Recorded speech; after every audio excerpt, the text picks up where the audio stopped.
In 2024, researchers using JWST detected carbon dioxide and hydrogen peroxide on Charon's frozen surface. That may sound like a collection of random chemicals.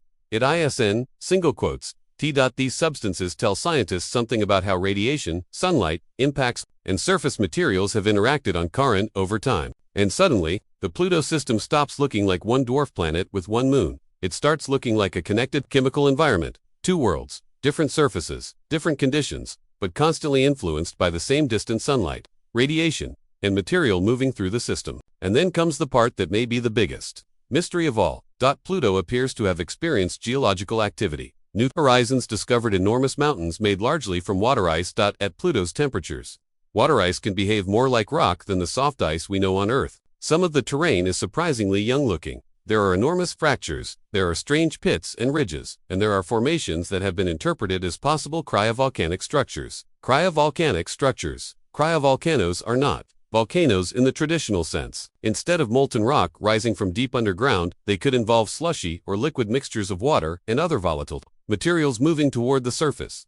But why would a tiny world this far from the sun have enough internal energy to produce anything like that? That question leads directly to one of the most fascinating possibilities surrounding Pluto: a buried ocean. Scientists do not have a direct photograph of an underground ocean on Pluto. It has not been confirmed, but some models and geological interpretations suggest that Pluto may have maintained liquid water beneath its icy crust for at least part of its history. The idea sounds impossible at first. Pluto receives almost no sunlight compared with Earth. Its surface is brutally cold, so where would the energy come from? One possible source is radioactive decay inside Pluto's rocky interior. Another possibility involves the way Pluto's interior evolved and froze over geological time. And if liquid water really exists deep beneath the surface, Pluto suddenly becomes much more interesting, because liquid water is one of the ingredients scientists care about when searching for potentially habitable environments. That does not mean scientists have found life on Pluto. They haven't. It means something more subtle. A world once dismissed as a frozen ball of ice may contain some of the physical ingredients and geological processes that scientists associate with potentially interesting environments. And that changes the question. We are no longer asking, is Pluto just a dead piece of ice? We are asking, how much activity can actually happen inside a world this small and this cold? And there is another reason this matters. Pluto is not alone. It lives inside the Kuiper Belt, a vast region beyond Neptune containing countless icy bodies. New Horizons gave humanity our first close look at Pluto and later flew past Arrokoth, another ancient object in that distant region, but almost everything else remains unexplored, which means Pluto could be an exception.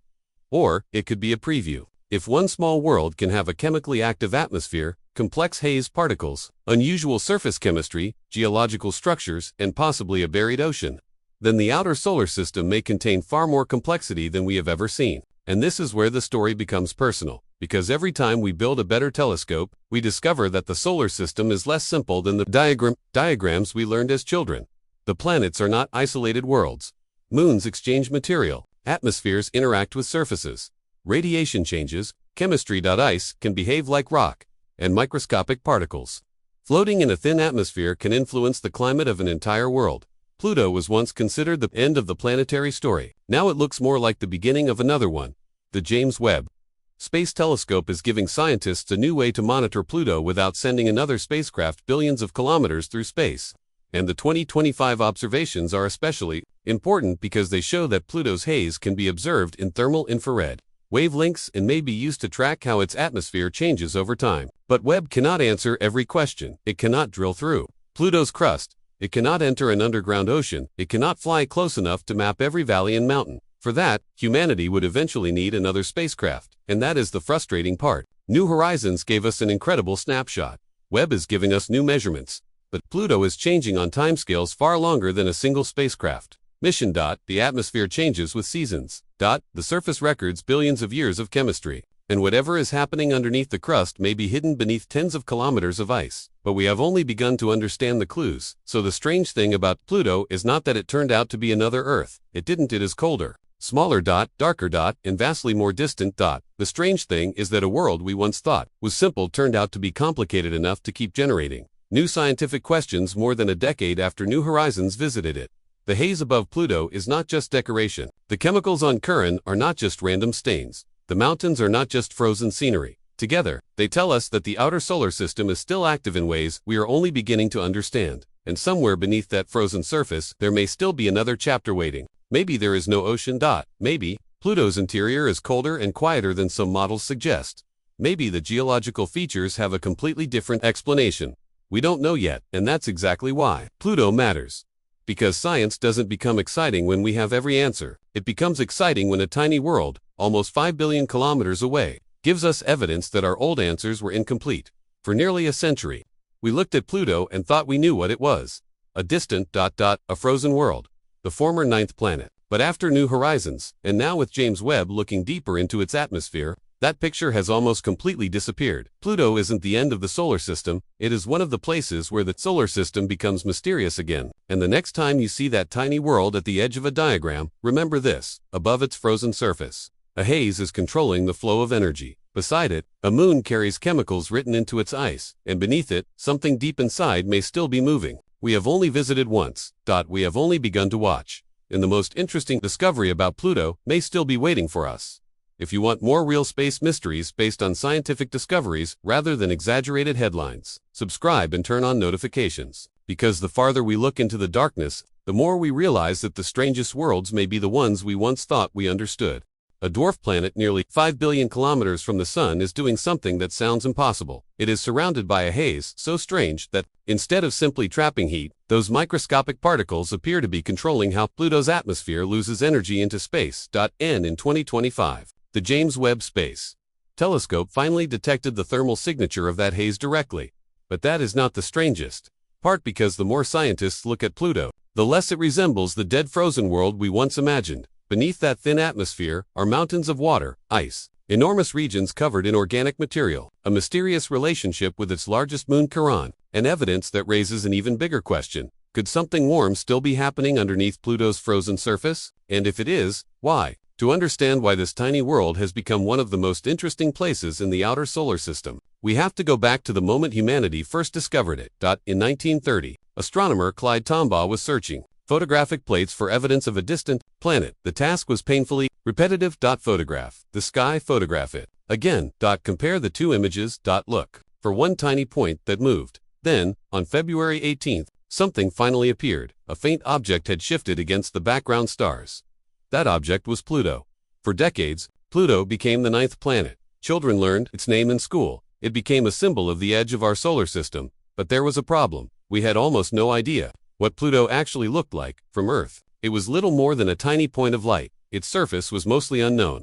Its atmosphere was difficult to study, and because it was so distant, scientists had to build much of their understanding from indirect measurements. Then everything changed. In July 2015, NASA's New Horizons spacecraft crossed the Pluto system after traveling for more than 9 years. It was a one-shot encounter. New Horizons wasn't going to enter orbit and spend years studying Pluto. It was flying past it more than 13 kilometers per second. The spacecraft had only a short window to collect its most important observations. Then, it would continue outward. What came back from that encounter completely changed Pluto's reputation. Instead of a featureless frozen rock, New Horizons revealed mountains, valleys, glaciers, enormous regions of bright nitrogen ice, and a vast heart-shaped basin called Sputnik Planitia. But there was something else. A blue haze surrounded the planet, and that haze turned out to be much more important than anyone initially realized. Because scientists eventually began asking a strange question. What if Pluto's haze isn't just something floating above the surface? What if it is actually controlling the climate of the entire atmosphere? That sounds almost backwards.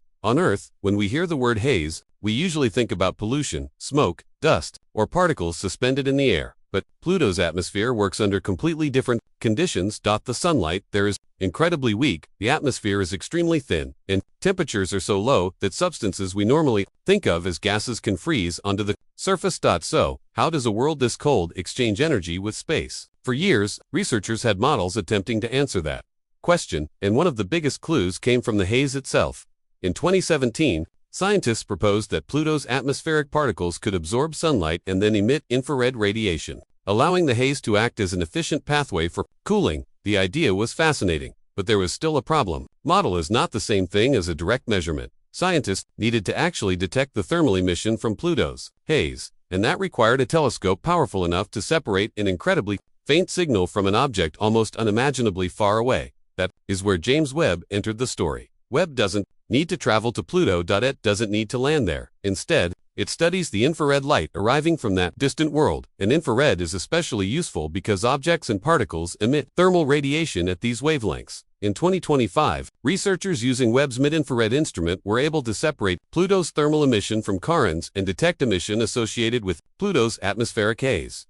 The result was remarkable. The observations showed that Pluto's haze is made of complex organic particles, along with hydrocarbon and nitrolysis, and that the haze plays a major role in the planet's atmospheric heat balance. In simple terms, Pluto's atmosphere is not just sitting there. The haze is helping determine how that atmosphere gains and loses energy. A layer of microscopic particles suspended hundreds of kilometers above the surface can influence the climate of an entire dwarf planet. But this discovery created another problem. If the haze is controlling the atmosphere's energy balance, then Pluto's climate may be far more dynamic than scientists once assumed. And Pluto's atmosphere doesn't stay the same forever. As Pluto moves around the Sun, the amount of sunlight it receives changes. Its seasons are extreme. The atmosphere can expand and contract. Gases can freeze onto the surface and later return to the atmosphere. And the haze can change how energy moves through the system. So Pluto may not be a frozen world that simply sits there. May be a world constantly cycling material between its surface and atmosphere. And that brings us to Charon. Charon is Pluto's largest moon. It is so large compared with Pluto that the two bodies are often described as a binary system. They orbit a common center of mass between them rather than behaving like a simple planet and pair. And Charon has its own mystery. Its surface contains water ice, unusual organic material, and striking reddish regions around its poles. For years, scientists wondered how those red areas formed.